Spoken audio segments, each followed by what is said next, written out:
really trying to change for you so I'm not wearing stupid stuff, but I'm gonna keep this hat on because I like it. You wanted me to make a video of me reading parts of my favorite book, but I picked several books. This looks like 2, but I swear there's books inside here. Because I just like little parts of books. I don't know exactly what I'm gonna read, so you'll have to be patient. This might be a long video. The first one is the first Harry Potter book. I don't know what copy this is. I have like 10 billion copies. Mr. and Mrs. Dursley of number 4 Privet Drive are proud to say that they're perfectly normal, thank you very much. They were the last people you'd expect to be involved with anything strange or mysterious, because they just didn't hold with such nonsense. Mr. Dursley was the director of a firm called Grunnings, where he made drills. He was a big, beefy man with hardly any neck, although he did have a very large mustache.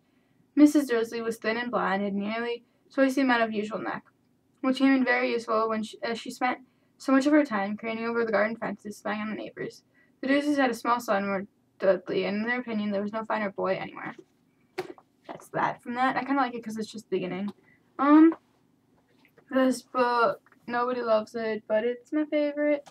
Let's see, a quote in here. There's a lot of quotes I like in here, but, let me find it, awkwardly talking while I try to find my good quote. Should have picked it out ahead of time, but I want to make this video as quick as possible for you. Oh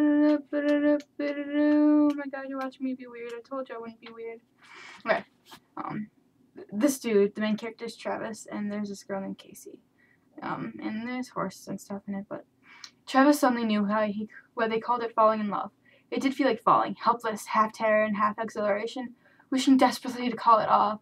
Travis, wishing it to be undone, calling it stupid, senseless, hopeless, everything but a mistake. Knew he was in love. That sucker can jump, can't he? Casey asked. The joyful intensity of her voice made his pulse leap. Yeah, he choked, kicking around in the mud for his cigarettes, not daring to look at her any longer. He hadn't known it was going to feel like this. It was going to take some getting used to. And I know that's all cute, but it's cute, which is why I like it.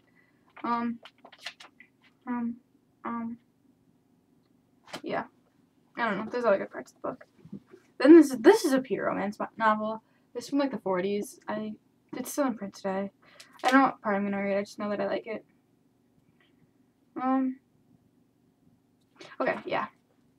And I saw it all glide past me, lopped off by fence posts, and I felt myself ache inside with a quiet sadness. And now I knew suddenly that it could come forever, slipping by in the breath of a moment, and yet never again would the pennies thing quite as wonderful as the 17th summer. She fell in love in her 17th summer. I don't know, just kind of a crazy romance book. This book, it's the last book of I don't know, it's a series. I don't know where the book ends, and I kind of,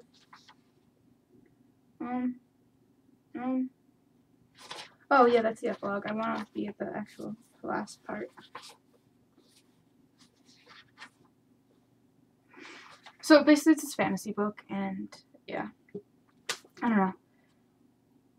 And then she knew she was still there after all. She lay on the hard ground, and she was very cold. A stone had cut her cheek, so the blood tickled as it ran down her face. And Hem's arms were flung around her. Hem is her brother.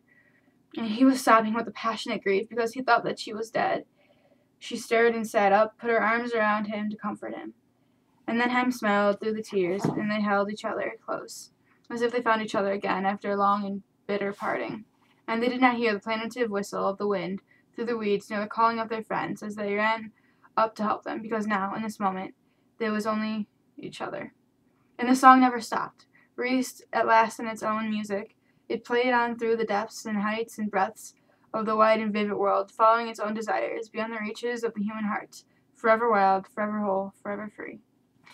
It doesn't make sense out of the context of the book, but there's that. I might have another book around me that I could read. No, I think I actually, there's a huge pile on my bed.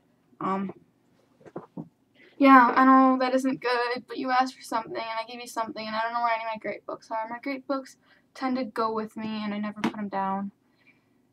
One's in my locker. God, I want that book so bad, okay? Yeah, you asked for a video. This is it. Yay!